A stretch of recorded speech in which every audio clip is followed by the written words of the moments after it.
এইবাৰ আমি অসমত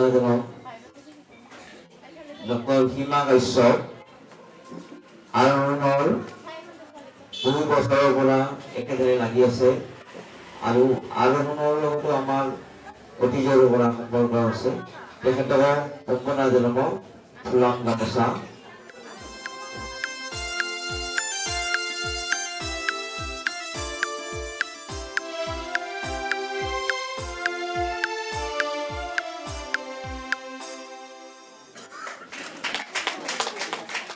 এতিয়া আমাৰ সভাৰ কাম আৰম্ভ কৰে। এতিয়া আমাৰ সভাৰ কামৰ ভিতৰত আমাৰ আছে যে সভাৰ উদ্দেশ্য ব্যাখ্যা কৰিব সম্পাদক মনিন্দ্ৰ হাজৰিকা। আজি সভাৰ শ্ৰদ্ধা সভাপতি মহোদয়, উপস্থিত বিশিষ্ট অতিথি, নিমন্ত্ৰিত অতিথি, শুভাকাংক্ষী, অভিভাৱকসকল, ছাত্ৰ ছাত্ৰী, লগতে শিক্ষক শিক্ষয়িত্ৰী, 2000 চনতে আৰম্ভ হোৱা সৰস্বতী বাগদনী আজি 2025 চনৰ 4 ফেব্ৰুৱাৰী তাৰিখে 25 বছৰ অতিক্ৰম কৰিব। এই 25 বছৰীয়া দীঘলীয়া কাৰ্যকালত আমি বিভিন্ন ব্যক্তিক বিভিন্ন ধৰণে লগ পাইছোঁ আৰু তেওঁলোকে আমাক বিভিন্ন ধৰণে দিহা-পৰামৰ্শৰে সহায় সহযোগ কৰি আছে। আজি এই চবতে তেওঁলোকক আমি এটা সম্বোধনা জনাবলৈ বিচাৰিছিলোঁ আৰু আমাৰ সৰস্বতী বাগদনীৰ যিখিনি কাৰ্যক্ৰম নেকি ল'ৰা ছোৱালীৰ এক্টিভিটি, ল'ৰা ছোৱালীৰ শিক্ষাৰ ব্যৱস্থা, সেইখিনি আজি এই স্মৰণীয় দিনত 2 ফেব্ৰুৱাৰীত আমি ইয়াতে পৰ্যবেক্ষণ কৰিম। প্ৰাক্তন ছাত্ৰ ছাত্ৰীসকলেও ইয়ালৈ আহিব, প্ৰাক্তন শিক্ষাবিদসকল আহিব ইয়ালৈ আহিব আৰু প্ৰাক্তন যিসকল অভিভাৱক আছে, প্ৰাক্তন যিসকল কৰ্মচাৰী আছে, তেওঁলোকে আজি উপস্থাপনত আদি এই 2 ফেব্ৰুৱাৰীতে এই সৰস্বতী বাগদনীত লগ হ'ব আৰু আমি গোটেই আগত দিনত সকলোৱে মিলি যাতে নতুন উদ্যমৰে সৰস্বতী বাগদনীক আগুৱাই লৈ যাব পাৰোঁ, তাৰ বাবে আজি ৰূপালী জয়ন্তীৰ এই সন্ধিক্ষণত 2 ফেব্ৰুৱাৰীটো আমি ঠিক কৰিছিলোঁ আৰু এই 2 ফেব্ৰুৱাৰী তাৰিখটোত আপোনালোকে অহাৰ কাৰণে সকলোকে ধন্যবাদ জনাইছোঁ। এইখিনি সভাৰ উদ্দেশ্য ব্যাখ্যা। সম্পাদক মনিন্দ্ৰ হাজৰিকা আচলতে কৈছে যে সৰস্বতী বাগদনী এক ব্যতিক্ৰমী অনুষ্ঠান, শিক্ষানুষ্ঠান হয় কিন্তু ব্যতিক্ৰমী অনুষ্ঠান। সাধাৰণ ছাত্ৰ ছাত্ৰীৰ সৈতে থকা জীৱনৰ যি সম্পৰ্ক আৰু এই ছাত্ৰ ছাত্ৰীসকলৰ লগত থকা সম্পৰ্কটো অন্য ধৰণৰ। ইয়াৰ শিক্ষক শিক্ষয়িত্ৰীসকলো ভিন্ন ধৰণৰ আৰু তেখেতসকলৰ মানসিকতা আৰু চিন্তা আমাৰ সাধাৰণ শিক্ষকসকলতকৈ পৃথক।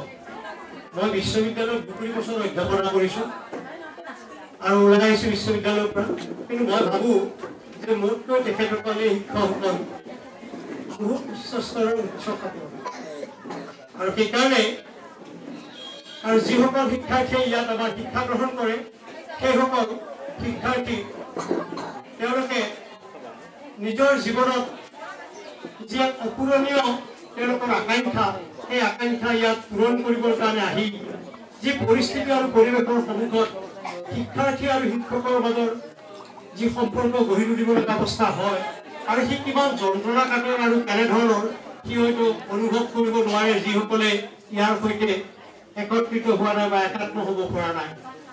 মই ভাবোঁ যে এই ব্যতিক্ৰমী শিক্ষানুষ্ঠানৰ শিক্ষাৰ্থী আৰু তাৰপিছত দেখিছিলোঁ যে সেই মনিন্দ্ৰই এটা নতুনত্ব আনিবৰ কাৰণে চেষ্টা কৰিছিল। মই কৈছোঁৱেই যে স্নাতকোত্তৰ শ্ৰেণী পাছ কৰাৰ পিছত পঢ়িওৱাৰ পিছত তেওঁলোক 2গৰাকীয়ে ক'ৰবাত শিক্ষকতা কৰি খোৱাৰ কলেজেই হওক বা স্কুলেই হওক তেওঁলোকৰ যোগ্যতা আছিল, কিন্তু তেওঁলোকে সেই কাম বাদ দি মুনিয়ে যেতিয়া দেখিলে আৰু মুনি সেই সময়ত মোৰ পিতৃৰ সান্নিধ্যলৈ আহিল আৰু মোৰ পিতৃয়ে গোটেইটোক চিনি পাইছিল। মোৰ পিতৃৰ প্ৰয়াত হিতেশ ডেকা, আপোনালোকে বেছিভাগে জানে। আৰু গতিকে গুণীনক তেওঁক উৎসাহিত কৰিছিল যে তেওঁ এই কৰিব লাগে, তেওঁ যি ভাবিছে সেয়ে কৰে। আৰু সেইটো কৰি যেতিয়া তেওঁ এই বিদ্যালয়খন প্ৰতিষ্ঠা কালৰ তেওঁ নিজে সভাপতি হৈ তেওঁ চানমাৰী ফ্লাইঅভাৰটোত এটা ৰুমত 2জন ছাত্ৰ ছাত্ৰী বিদ্যালয়খন আৰম্ভ কৰি দিছিল। কিন্তু 2000 চনৰ 4 ফেব্ৰুৱাৰীয়ে তাৰিখে স্থাপিত কৰা বিশ্ববিদ্যালয়খনৰ পিছত 2000 চনৰ আগষ্টৰ 30 তাৰিখে তেখেত প্ৰয়াত হ'ল, তেখেতৰ দেহাৱসান ঘটিল। আৰু সেইদিনৰ পৰাই 30 তাৰিখৰ পিছৰ পৰাই মই এই বিদ্যালয়খনৰ সৈতে জড়িত হৈ আছিলোঁ। মুনিনে মোক একাত্তৰ কৈছিল যে আপুনি মোৰ পিতৃস্বৰূপ, মই এজন পিতৃস্বৰূপ, আপুনি আছে, গতিকে মোৰ লগত আপুনি থাকিব লাগিব। পিতৃ মাতৃসকলে চকু পানী টুকি থৈ যায় আৰু এবছৰ পিছত মা দেউতা বোলাৰ লগে লগে তেওঁলোকে আকৌ চকু পানী থাকে। তাৰ মাজত কিমান পৰিৱৰ্তন, এনেকুৱা নষ্টালজিক যি পৰিস্থিতি পৰিৱেশৰ মাজত মই নিজে ইয়াত বিচৰণ কৰিছোঁ ইমান বছৰ। গতিকে দেখি স্বাভাৱিকভাৱে মই সচকিত হ'ম যে আমি কি ধৰণৰ মানুহৰ উপকাৰ কাৰণে, মানুহৰ ন্যায় প্ৰতিষ্ঠাৰ কাৰণে মানুহে কি ধৰণৰ সংগ্ৰাম কৰি তেওঁ সকলো ত্যাগ কৰিব পাৰে, তাৰ উদাহৰণ গুণনাথ কলিতা আৰু গুণগুণ কলিতাই দেখুৱাই থৈ দিছে।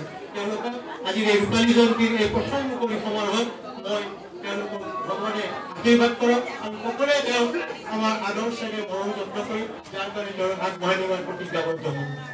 এই ছাত্ৰ ছাত্ৰীসকল আজি আপোনালোকক অসম সংগীত গাই শুনাব, যিয়ে এদিন এটা কথাও গাব পৰা নাছিল, গতিকে 2 বছৰ 4 বছৰৰ ভিতৰতে তেওঁলোকে সম্ভৱ হৈছে। মই আমাৰ ছাত্ৰ ছাত্ৰীসকলক অসম সংগীত গাবলৈ আভিক্ষণ তেওঁলোকক নিজে অনুৰোধ জনাম।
ইয়াৰ মাজতে তেওঁলোকে নিজকে সষ্টম কৰি তুলিব পাৰিছে আৰু অসম সংগীত গাই আপোনালোকক স্বীকৃতি কৰাইছে।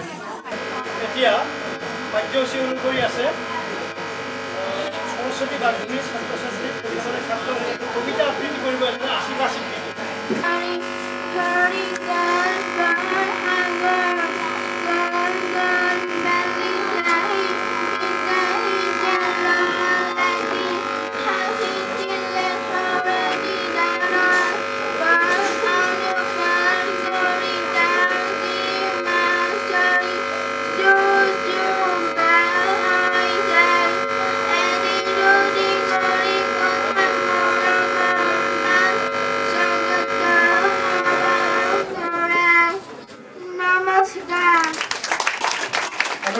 উন্মোচন কৰিব আমাৰ প্ৰতিদিন কাকতৰ সহকাৰী সম্পাদক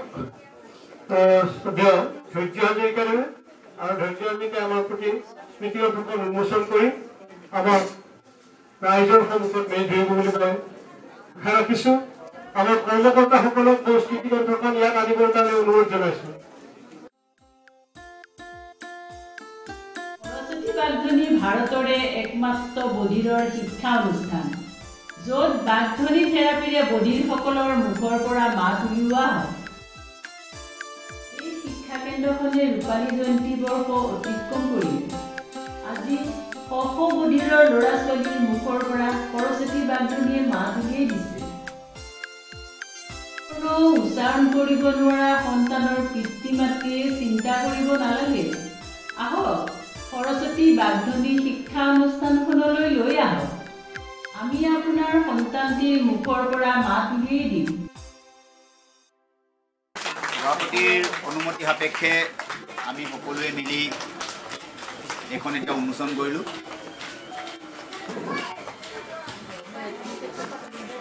আৰু আশা কৰিম যে এই 25 বছৰীয়া এটা দীৰ্ঘ পৰিক্ৰমাৰ বহুখিনি বিষয় ইয়াত লিপিবদ্ধ হৈছে আৰু ভৱিষ্যতে কোনোবাই যদি সৰস্বতী বাগধনীৰ বিষয়ে জানিব খোজে, ইয়াৰ বিষয়ে অধ্যয়ন কৰিব খোজে, গৱেষণা কৰিব খোজে, তাৰ বিষয়ে ইয়াৰ পৰা যথেষ্টখিনি উপকৃত হ'ব।